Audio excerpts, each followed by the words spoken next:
anúncios que afetam toda a nação, certas determinações que afetam até outras nações, como é o caso dos países poderosos que, quando tomam decisões, aquelas decisões extrapolam as fronteiras de sua nação.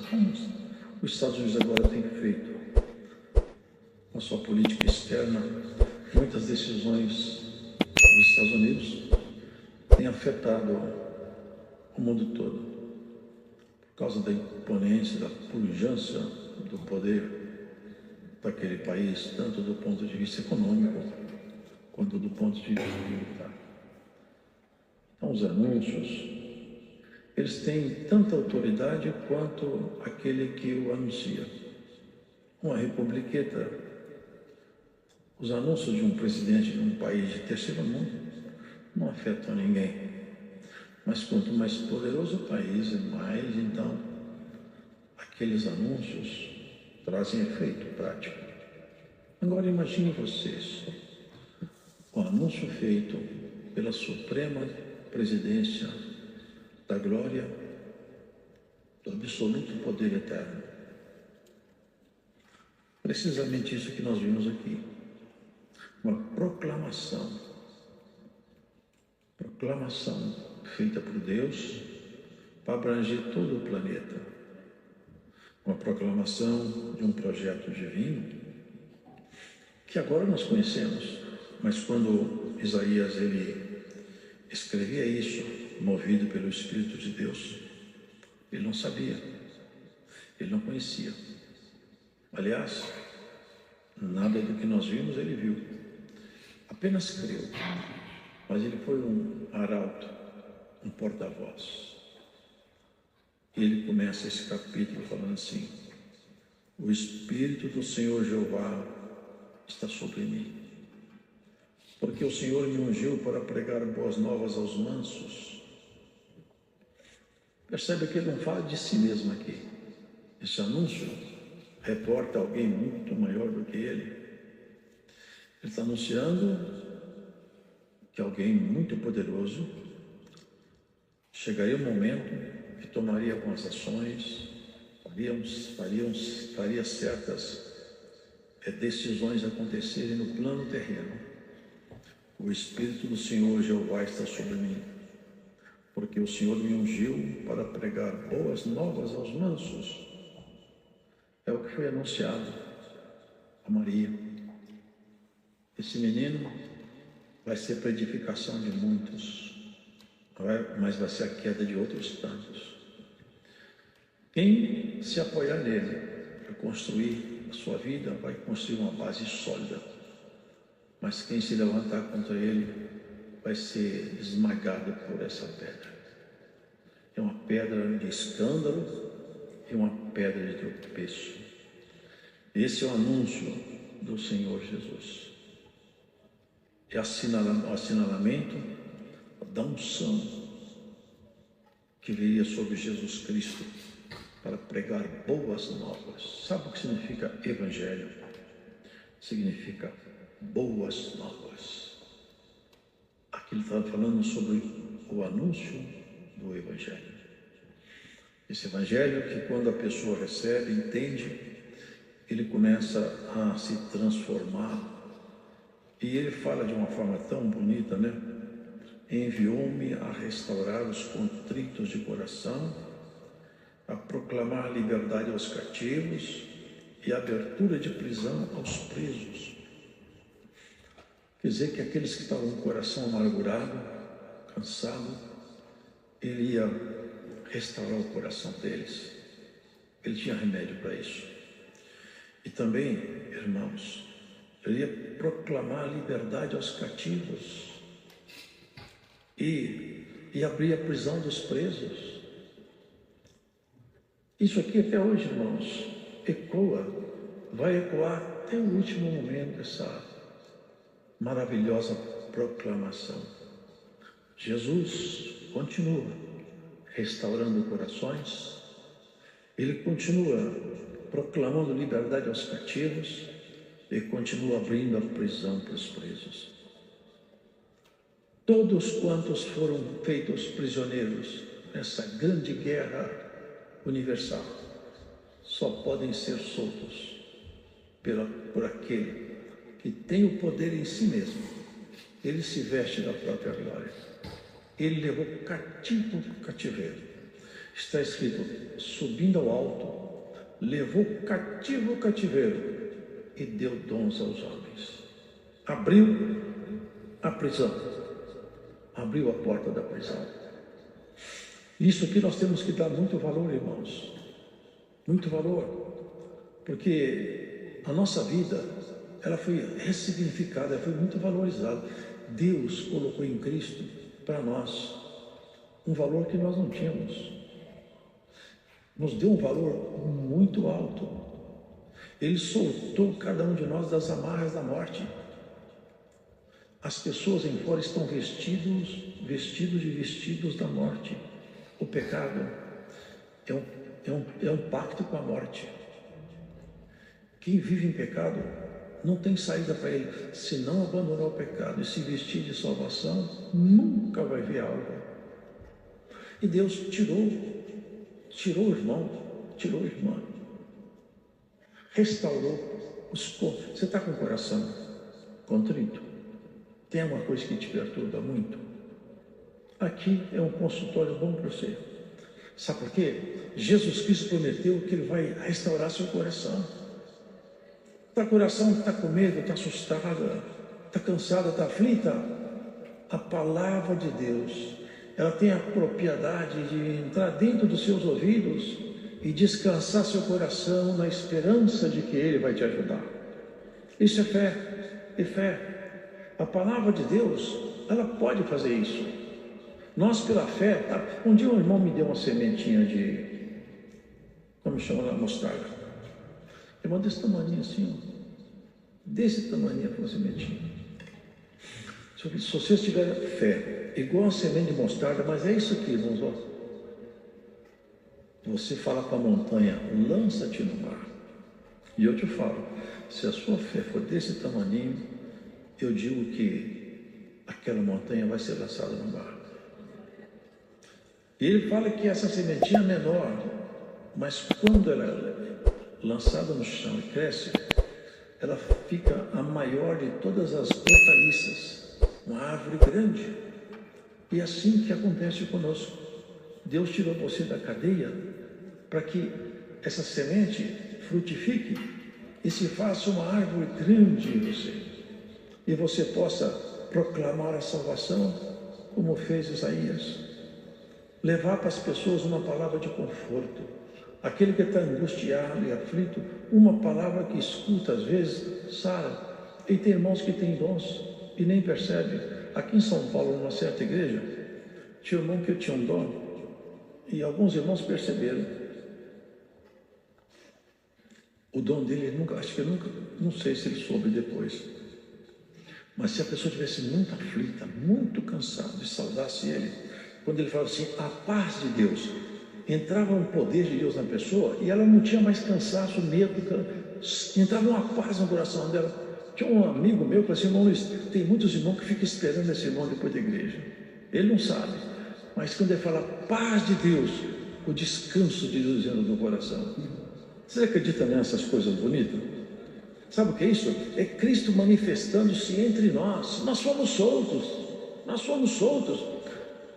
Hoje aquele irmão não está aqui não, mas a palavra de Deus está aqui. Irmão, receba a paz de Deus. Descanse o seu coração nessa palavra. Não tenha medo. Não se assuste. O Senhor é contigo. O maravilhoso é que essas palavras não são palavras de auto. Aí no mundo tem autoajuda. Palavras, fica repetindo, palavras vazias. Aqui não.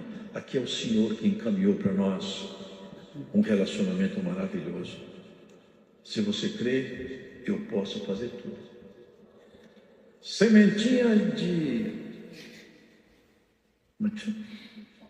mostarda, é isso aqui. É o que o Senhor precisa de nós, não mais do que isso. Dá para a gente hoje entrar na comunhão dessa palavra? O que é que você precisa aqui hoje, irmão? O que é que você precisa aqui hoje? Hoje o médico dos médicos pode passar para você uma prescrição boa que você vai sair aqui e vai voltar para sua casa descansado. Tem pessoas que entram no médico tremendo. Você já viu? Vai falar na síndrome do avental branco. Tem pessoas que quando vê o médico começam a tremer. Eu fui tirar sangue esse dia, a moça ficou olhando bem, vendo um cara velhinha, né? O senhor está passando bem? Que atirou tanto sangue, viu? Acabou com o meu sangue. O senhor está passando bem? Eu falei, estou bem. Está tudo bem com o senhor? Eu falei, está tudo bem, moça. Muito gentil, menininha. Eu estou bem. Ela ficou, você vai dar um piripaque aqui. Eu falei, não, pode tirar o sangue, eu estou bem, moça, está tudo bem. Irmãos, tem pessoas que chegam perto do médico, mas a tremer. Tem medo. Né? Tem medo. Fica assustado. O que será que o médico vai falar? Mas quando o médico fala, olha, eu estive te analisando, está tudo bem com você. A pessoa sai melhor do que entrou. Sai, eu já não estou com doença grave, eu estou bom. E hoje o senhor fala, você não tem doença grave, seu coração vai ficar bom. A palavra do Senhor vai te acalmar aqui. Homem de Deus, mulher de Deus, não temas, porque o Senhor anda com você. Aonde você for, você tem um amigo muito próximo. Irmãos, tem hora que Deus faz umas coisas que parece que não é Ele que faz. Parece que não é. Deus toma umas ações que, se a gente for fazer raciocínio lógico, e esse é o problema, o homem quer colocar Deus dentro dos seus parâmetros. Deus não cabe em nada. Deus não cabe em parâmetro nenhum. Deus não pode ser analisado. Quem é que pode analisar Deus? Agora, se a sementinha pequenininha estiver no seu coração, você vai começar a se armar de um outro jeito de olhar. Sabe que existem bactérias e vírus que são tão pequenos que não podem ser vistos a olho nu. A estrutura nossa, a célula, ela tem estrutura lá dentro que não pode ser enxergada. Por exemplo, um átomo. Ela tem elétrons, prótons, nêutrons. São coisas que estão lá dentro, mas você não pode enxergar isso aqui. Mas quando o homem se arma de uma certa tecnologia, microscopia eletrônica, de alta resolução, ele consegue enxergar aquilo que ninguém enxergaria se não fosse pela tecnologia. Entendeu? É o recurso que a tecnologia dá. Eles põem aí uns equipamentos, aí, uns telescópios, vasculha, descobre até astro, no meio daquelas poeiras de estrelas, vai lá, amplia, vai ampliando, até que ele faz um zoom e acha uma coisa. Porque o olho ficou armado com uma tecnologia. Se Deus te armar com a fé, você vai achar todas as bactérias, todos os vírus, mas vai achar as estrelas e as galáxias lá em cima também. Você vai ver os problemas aqui embaixo, vai ver as grandezas lá em cima. Você vai ser uma mulher crente, um homem crente. É isso que aconteceu com muitos do passado, irmãos. Eles não davam valor para os problemas presentes porque eles enxergavam o futuro. Eles tinham essa visão espiritual equilibrada. Nós temos que enxergar os problemas pequenos, que a bactéria ninguém enxerga, mas depois que ela chega e entra no corpo, o problema é grave. O menino falou aqui, não é? Estava com uma colônia aí. E isso até acontece. É invisível, mas mata. Assim são os problemas espirituais. Eles vão entrando no espírito, vão se aninhando em nós, vão tirando de nós a força. Mas toma uma dose boa de antibiótico, aqueles bichos morrem tudo. O senhor vai dar uma dose de antibiótico e vai morrer muita bactéria que está incomodando essa igreja aqui. Glórias ao Senhor. O Senhor manda essa palavra, vai ser como um remédio. Já viu nos aviões quando passam na lavoura? Eles passam e jogam lá uma nuvem, aquilo cai lá embaixo, daqui a pouco cai as largatas tudo para o chão. Morre tudo. O que aconteceu? Passou um avião e detetizou a lavoura. Hoje essa palavra vai dar uma detetizada na igreja aqui, ó. Muita bactéria que incomoda, muito bicho que atrapalha, vai te tirar o sossego, mas não. O Senhor vai te dar paz. Acalma o teu coração. Descansa no Senhor. Sabe que o medo do inimigo faz o inimigo maior do que ele é. E o amor a Deus faz Deus um pouco mais na nossa compreensão do que ele é. Se nós soubéssemos o tamanho de Deus, se nós soubéssemos o poder de Deus, nada parava na nossa frente e armar com essa lente da fé. Você aceita essa palavra hoje? Se arme com a visão de quem é Deus na sua vida. Quem é Deus para você? E quem é você para Deus? Tem muitos que dão tanto valor ao inimigo no tempo todo. O inimigo, o inimigo, o inimigo. Larga o inimigo para lá. Fala de Jesus. O inimigo está perseguindo, eu tenho que perseguir mesmo. Eu tenho que fazer isso mesmo. Olha quem está te ajudando. Jesus. Fala de Jesus. Fala menos do inimigo, fala mais de Jesus. Conta menos problema, conta mais obra. Você começar a falar muita obra, daqui a pouco começa a ter um movimento em volta de você. Uma luz chama outra luz, uma glória chama outra glória. E tem glória que foi embora que vai voltar. Receba essa palavra. Tem glória na tua vida que faz mais de 3 anos que não manifesta. Ela vai voltar a manifestar em nome de Jesus. Tem glória que te deixou ter mais de 3 anos. Tem mais de 3 anos que você é uma terra seca. Mas você não é uma terra desprezada, não é uma terra amaldiçoada. Vai chover, vai brotar, vai ter novidade do céu na sua terra. Glórias a Jesus. Ó terra seca, receba a água da palavra. Ó terra seca, receba a injunção da palavra de Deus no teu espírito. Eu sinto o Espírito de Deus aqui. Tem terra seca que vai sair daqui molhada e vai brotar. E vai brotar. Você não pode acostumar sem sentir o Senhor. Não pode. Dá uma olhada para o tamanho de Deus. Olha para o céu de noite. Olha para o sol de dia.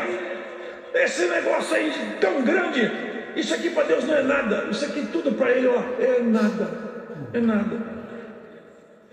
Agora estou olhando o problema. A minha conta que chegou. O diagnóstico médico. Diagnóstico médico não define morte. E nem um dado. Eu já vi na minha cidade. O professor que introduziu o método Cooper na universidade, fazendo uma caminhada, morreu de infarto cardíaco. Homem saudável, bonito, novo. Eu já vi muito velho encarqueado, 90 e tantos anos. Olha lá, não morre de jeito nenhum. Morre todo mundo em volta e está de pé. Sabe por quê? A vida e a morte estão na mão de Deus. Quando ele fala para um crente, você não vai morrer tão cedo, não morre. Pode acontecer o que acontecer. A morte não tem autoridade. A morte presta obediência a Deus. A morte tem que obedecer a palavra de Deus. E a vida é a própria palavra de Deus. Que coisa bonita, né? Proclamou a salvação. Quando Jesus chegou aqui, ficou 30 anos em silêncio. Vocês podem ver como é que é o inimigo? Enquanto ele ficou calado, o inimigo ficou quieto. Tentou matar ele quando ele foi anunciado, porque o anjo desceu lá. E aqueles magos foram falar para Herodes, nasceu o rei aí. Os magos ficaram alegres, mas ele ficou preocupado. Rei? Mas rei já tem um, eu não quero outro aqui. Não cabe 2 reis aqui. Mas, irmãos, o segredo é esse: mata todas as crianças. Mas nada disso foi surpresa, estava profetizado. Em Ramá ouviu-se uma voz de pranto e de choro. Era Raquel chorando pelos seus filhos. Já leram isso aí? E não queriam ser consoladas porque os meninos já não existiam mais. Ele mandou matar nos contornos da onde Jesus tinha nascido, matar todas as crianças de 2 anos para baixo. Mas eu falo uma coisa para vocês: essas crianças foram mais bem-aventuradas do que todos que estavam ali. Que nós vamos ver essas crianças no último dia lá na casa do Senhor. Mas ele mesmo não conseguiram pegar. Não conseguiram pegar. Daí para frente ele ficou calado 30 anos. Sabe o que o inimigo fez? Ficou 30 anos calado. Se ele não quer confusão, também não quero. Deixa ele quieto. Parece que ele vai ficar quieto e a coisa vai ficar boa. Porque eu continuo o Senhor desse mundo. Porque Adão foi colocado para governar essa terra. O Senhor falou para ele: Adão, olha, governe essa terra. Era para ele estar mandando em tudo aqui, os filhos de Adão, tudo tomando conta de tudo. Que desastre. Agora o próprio inimigo falou para Jesus: tudo isso aqui é meu. Adão traiu a sua confiança. Agora está tudo na minha mão. Aí vem esse segundo Adão aqui, ó, a proclamação, anunciando. Aquele Adão mascou, falhou. Mas tem um Adão agora que vai pôr as coisas tudo em ordem, acertar as coisas. O primeiro Adão foi feito alma vivente. O segundo Adão, espírito vivificante. Esse segundo Adão está consertando tudo em você. Você é a glória de Deus. Deus não se gloria mais em nada aqui. Deus não quer nada que mais agrada a Deus. Aqui tudo cheira a morte, mas você cheira a vida. Você é a glória de Deus.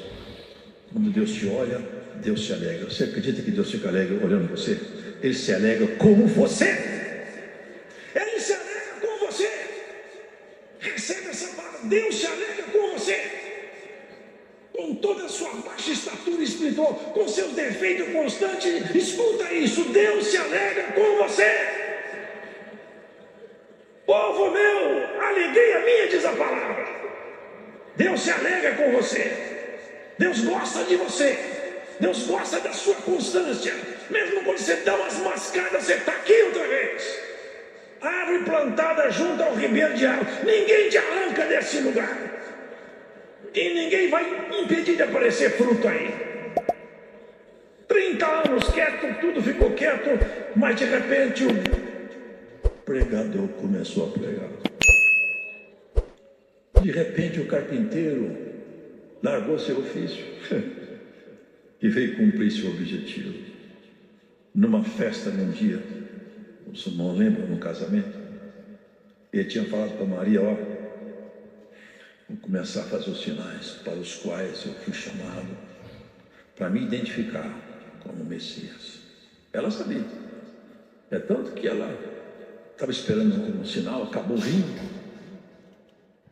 E ela foi querer apressar Jesus. Ó, acabou o vinho. E não foi mais o filho dela que conversou com ela, foi o Deus dela. Mulher, que tenho eu contigo? Não é chegada a minha hora. Cuidado quando você falar com o seu filho Jesus e falar com Deus. Esse assunto não é para você entrar nele. Ela virou as costas, faz tudo que ele mandar, o negócio está com ele aí. Aí a transformação de água em vinho. Daí para frente, o pesadelo das trevas começou. E não vai parar nunca mais. Porque o Senhor vai colocar tudo debaixo dos pés dele. Sabe o que Paulo falou? Deus colocará Satanás debaixo dos pés da igreja. Já leram isso aí? A idade não está ajudando. É isso, irmãos, que vai acontecer. 3 anos. Quanto tempo durou de Adão caído até Jesus? 4.000 anos. Em 3 anos, Jesus desfez tudo que foi feito de errado aqui. 3 anos. Jesus acabou com tudo que ele arrumou aqui. 3 anos. Jesus incendiou a terra. Sabe o que falou? Eu vim pôr fogo nessa terra. E que mais eu quero se o fogo já está aceso? E esse fogo está aceso dentro do teu peito. É o fogo do Espírito de Deus. Vai queimar toda a miséria, toda a erva daninha, toda a sorte de iniquidade. Glória ao nome do Senhor. Esse fogo que vai queimar toda a sorte de iniquidade. 3 anos, ele anunciando, proclamando a salvação. Aonde ele passava, cego via, morto ressuscitava. Os demônios tinham pavor dele. Gritava o nome dele e falava quem ele era, reconhecia quem ele era. No final, despido, rasgado de chicote. O chicote daqueles romanos, irmãos, era feito assim, ó. Eu já vi isso aí. Na ponta eles colocavam osso de carneiro, ou senão chumbo. Quando eles batiam o chicote, eles puxavam, aquilo vinha com muita rapidez, quando batiam na carne, dilacerava pedaço, tirava pedaço do corpo. Jesus foi rasgado de chicote. Tiraram as vestes dele, pregaram ele na madeira e ficaram alegres. Até Herodes e não me lembro quem, acho que foi Pilatos, não estavam muito bem, ficaram amigos. Parecia que tudo estava bem. Mas ele ali, desnudado, rasgado, machucado, ele veio vestir você de salvação, vestir você de glória. Lá em Apocalipse fala assim, olha, falou para aquele ancião de lá: você acha que você é muito bom, você é rico, que você tem tudo. Mas eu vou falar uma coisa para você: você é um pobre cego, desgraçado e nu. Compre para você uma vestimenta. Compre ouro fino, provado no fogo. É isso que Jesus Ele proclamou a salvação para todos nós. E ela está de pé. Essa proclamação que não é um ato morto, é um ato vivo, contínuo, permanente. Em qualquer momento, aonde você estiver, a proclamação de Deus está sobre você. Ocasiões que... Sabe o que vestir de salvação? É claro que é para a eternidade, mas não é só isso. Não é só isso. Quem está salvo, ou quem permanece salvo pela fé, porque se perdermos a fé, perderemos a salvação. Enquanto temos fé, estamos salvos. Enquanto você estiver em Cristo, a salvação, ela reflete na sua vida. Ela cria em você desdobramentos na sua vida natural. E Deus muitas vezes vai se glorificar em você. Vai se glorificar em você. Muitas ocasiões Deus está experimentando cada um de nós e se gloriando e se glorificando em nós. Uma vez eu estava pensando, Deus conduziu Moisés para sair do Egito. E aquilo parecia muito bem, mas tinha um problema sério. Deus levou Moisés, aparentemente, para uma armadilha. Porque chegou a uma certa altura da fuga, eles estavam correndo a pé. Aqueles egípcios tinham cavalo, carros e armas. Eles tinham fome, medo e corriam a pé. Quando chegaram em frente ao mar, Moisés podia falar: fui traído, fui traído, fui traído. E eles gritaram: e agora? Quando Moisés viu que não tinha saída, o que ele fez? Eu conheço quem me mandou vir para cá. E agora, Senhor? O que você tem na mão aí? Cajado. Bate nessas águas aí. Porque esse cajado, o máximo que ele poderia fazer é molhar. Mas com minha ordem vai fazer um milagre terrível aí. Você vai ver que eu não ponho você encruzilhado assim, irmã. Deus não vai te levar para a PUC não, hein? Deus não vai te levar para um beco sem saída não. Se tem um beco sem saída, Deus vai se glorificar nesse beco sem saída. É isso que ele fez. Nunca ninguém viu aquilo, o mar se abrir. Passou até passar o último.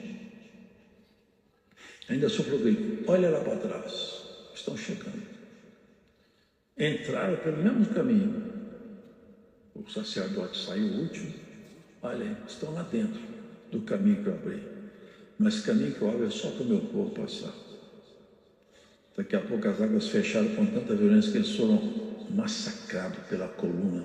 Aquela massa de ar bateu, eles foram massacrados. Quebrou os carros. Foi jogado lá fora. Carro quebrado. Por quê? Porque Deus se glorificou naquele momento em Moisés e aquele povo. Pode saber que Deus vai se glorificar em você muitas vezes. Salvação é a vida eterna, claro que é. Mas até lá, ainda Deus vai se glorificar em você. É num gesto seu. É quando você se firma em Cristo e não abre mão, só falar: agora eu vou fazer alguma coisa nova por aqui. É assim que Ele faz. É quando a nossa confiança não vacila. Nós estamos seguros. O Senhor tem, então, a liberdade. E Ele pergunta hoje para nós, no encerrar dessa palavra: você acredita que eu posso fazer por você até onde? Até onde você põe a sua fé no Senhor? Até onde vai sua confiança? Até onde for sua confiança? Até ali o Rei dos Reis vai trabalhar. Até onde você for na sua fé, até lá Deus vai contigo. Guarda isso. Ele não conhece limites, não conhece restrições. Ele se vestiu de salvação. A coisa mais maravilhosa que eu acho é isso. Não tinha aparência, não tinha dinheiro. E não, pelo que eu vi nas palavras aqui, não tinha uma pregação assim importante também não. Não pregava para encher a multidão. O negócio dele era objetivo. Palavra simples, palavra poderosa, mas simples. Nunca impressionava, não tinha veste bonita, não era bonito, não era forte, era feio. Mas a graça de Deus se derramava nos lábios dele. Vestir de salvação, irmãos, é parecer com Jesus. Quanto mais nós parecermos com Ele, quanto mais nós estaremos vestidos de salvação. Ele foi despido na cruz para te vestir para sempre. A nudez é vergonhosa. Quem tem brilho, quem tem estrutura espiritual, tem vergonha da nudez. Qual dessas santas aqui, qual desses homens santos aqui, que ficaria nu? Porque quem fica nu, perdeu o temor de Deus, porque o nosso corpo é vergonhoso. Nosso corpo, o pecado mora nele. E por causa disso, o nosso corpo tem que ser escondido. O único corpo nu que não tinha vergonha nele era o corpo de Adão e Eva. Sabe por quê? Porque eles eram inocentes. Uma criancinha pequena, você pode tirar a fraldinha dele ou dela, ela fica rindo, olhando para você. Sabe por quê? Porque ela não tem maldade em nada. O corpinho dela é um lugar de inocência. Assim que era Adão e Eva. E agora nós vamos ter um corpo maravilhoso. Mas não vai ser corpo de homem e mulher mais. Vai ser corpo de glória. Vamos experimentar as delícias do Rei. Não desanime, irmã. Hoje tem um remédio para o seu coração aqui. Vai sair com o coração suave. Se você aceitar essa palavra, você vai chegar na sua casa, seu coração vai estar tranquilo. Aquela preocupação. Tem gente que tem tanta aflição que ele pensa que está tendo um infarto. Acho que eu vou ter um infarto, não é possível. Você não vai ter infarto nenhum. Jesus Cristo mora dentro do seu coração. Glórias ao Senhor. Ó mulher, homem de Deus, não tem infarto te esperando. Sabe o que tem? É a palavra de Deus te consolando. Você está com medo de ter infarto? Você não vai ter infarto nenhum. Você vai ter o descanso da palavra de Deus. Deus seja